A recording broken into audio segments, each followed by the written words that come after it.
시간 강봉균의 똑똑똑 한국지리의 강봉균 선생님입니다.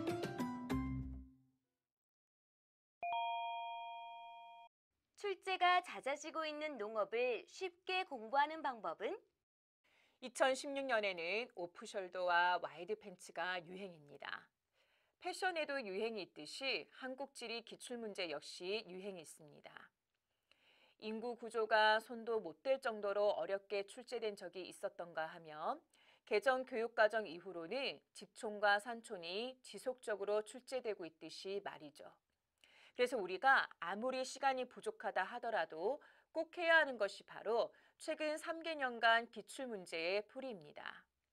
최근 3개년간 치러진 기출문제를 풀다 보면 또는 시간적 여유가 있어서 최근 5개년간 기출문제를 풀다 보면 최근에 강조되는 내용이 어떤 것인지, 최근에 어떤 단원이 유독 출제가 잦아지고 있는지 그런 여러 가지 정보들을 얻을 수가 있죠. 무엇보다 최근에 출제가 잦아지고 있는 단원이 바로 농업입니다. 1차 산업인 농업, 2차 산업인 공업, 3차 산업인 서비스 중에서 공업은 해마다 무조건 출제가 되는 필수 출제 요소에 해당하죠. 예전에는 농업의 출제 빈도가 높지 않았습니다. 그런데 최근에는 농업의 출제 빈도가 증가하고 있죠. 한국지리는 우리가 살아가는 공간에 대한 학문임에도 여러분들에게는 실제 생활과 관련된 내용을 배우는 살아있는 과목이 아닌가 봅니다. 특히나 현재 우리나라 인구의 대부분이 촌락이 아닌 도시에 살고 있는 현실에서는 농촌에서 나고 자란 학생들이 거의 없죠. 그래서 여러분들은 공업도 어려운데 농업도 공업처럼 어려워요 라고 말을 하죠. 그럼 농업을 어떻게 공부해야 효율적으로 공부할 수 있을까요? 농업단원에서 우선적으로 접하는 것은 농가 인구 및 연령별 인구 구성비의 변화입니다. 이촌 향도로 인해 농촌에 거주하는 인구가 감소하고 있고 특히 청장년층의 유출이 많아 농촌은 전체 인구에서 노년층 인구가 차지하는 비중이 높아지고 있는 인구의 고령화 현상이 나타납니다. 여기까지는 쉽게 문턱을 넘었습니다. 그리고 경지 면적의 변화 역시 산업화와 도시화로 인해 경지 면적이 감소하고 있으며 농가 호당 경지 면적은 증가하고 있다. 호당 경지 면적이 증가하는 이유는 경지 면적 감소분보다 농가호의 감소가 더 크기 때문이다. 우리나라 농촌과 농업의 전반적인 변화는 힘들지 않게 쉽게 이해할 수 있는 내용이네요.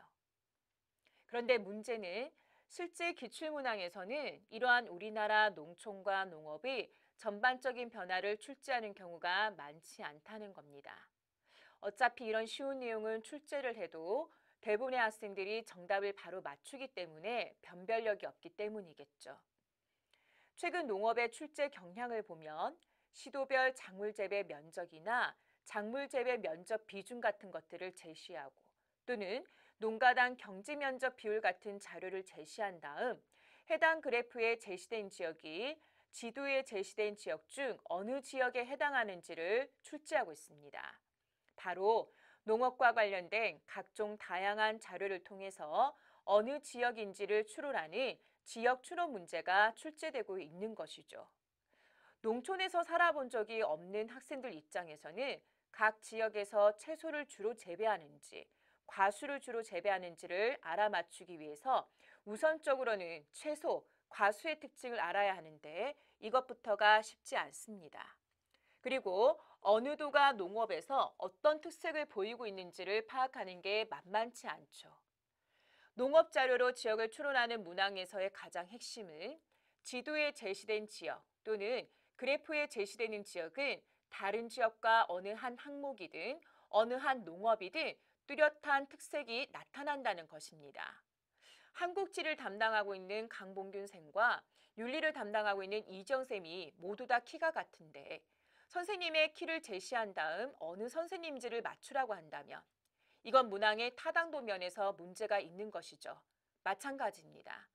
도별 농업 특색을 추론하라고 할 때에도 그 특색이 뚜렷한 전남과 전북 두 지역을 제시한 다음에 어느 지역이 그래프에 해당하는 지역인지를 찾으라고 한다면 쉽지 않죠. 그래서 실제로 기출에 출제되는 지역들을 보면 다른 지역과 달리 농업에서 뚜렷한 특색을 보이는 지역들입니다. 우리가 생각했을 때는 경기는 우리나라에서 인구가 가장 많은 도로, 주로 공업과 서비스 산업이 발달해 농업적 특색이 강조되지 않을 것으로 보이지만 실제로 기출문제에서 주로 출제되는 핵심 지역 중 하나가 바로 경기입니다. 왜 그럴까요? 바로 대도시, 우리나라 수도인 서울과 인접해 있으며 지가가 높아 근교농업의 특색이 뚜렷하게 나타나기 때문입니다. 반면에 강원은 원교농업의 특색이 뚜렷하게 나타나죠. 경기의 농업 특색에 대해서 배우는 내용 요소들을 한번 나열해 볼까요?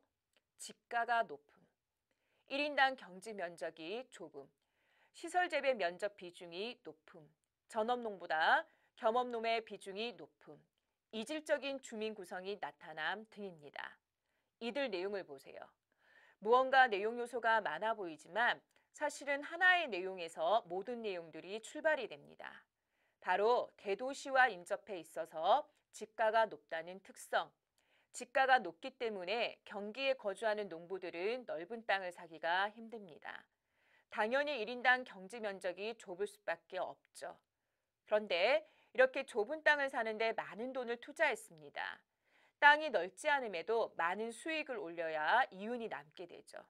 그래서 1년에 한 번 경작해서는 수익을 올릴 수가 없습니다. 1년에 2번 농사를 지어야 높은 지가를 지불하고도 이윤이 남게 되는 것이죠. 그래서 겨울에도 비닐하우스, 유리온실과 같은 시설을 설치하여 농업을 하는 것입니다. 이처럼 농업에서 가장 중요한 것은 바로 도별 농업 특색을 파악해 두는 것입니다. 경기는 근교 농업의 특색이 나타나는 곳, 강원은 원교 농업의 특색이 나타난다는 것, 그리고 전북과 전남은 원교 농업 중에서도 전통 농업에 해당하는 벼농사와 보리를 함께 재배하는 그루가리가 아직도 다른 지역과 달리 이루어진다는 점. 그런데 이러한 도별 농업 특색을 학습할 때에도 효율적으로 학습이 이루어져야 합니다. 무턱대고 각 도의 농업 특색을 암기해서는 안 되는 것이죠. 강원에서 채소 재배가 활발한 것을 학습할 때에는 지형과 기후단원에서 배운 내용을 함께 공부해야 합니다. 평창에 위치한 대관령은 고위 평탄면으로 여름철이 서늘해 고랭지 농업에 유리하죠. 전남에서는 겨울철 온난하기 때문에 겨울철에도 별도의 시설을 활용하지 않은 상태로 채소 재배가 가능합니다. 경북은 우리나라 도 중에서 과수 생산이 가장 많은 도입니다. 앞서 배운 내용을 연결해야 하겠죠. 바로 영남 내륙 지방은 소우지로 일조량이 풍부해 과수 재배에 유리합니다. 이처럼 무턱대고 각 도의 농업 특색을 암기해서는 오래 기억하지 못합니다. 앞서 배운 다른 단원의 내용들과 연결하는 것이 중요하죠. 그리고 반대로 학습하는 것도 가능합니다. 즉, 농업에서 배운 내용을 다른 단원의 내용에 연결하는 것도 가능하죠. 최근 백지도를 제시한 다음 주요 지역의 특성을 묻는 여행기 문제가 자주 출제되고 있습니다. 그중에서 전북 김제는 지평선 축제가 이루어지는 곳으로 매번 출제되고 있죠. 바로 전통농업에 해당하는 벼농사가 주로 이루어지는 곳입니다.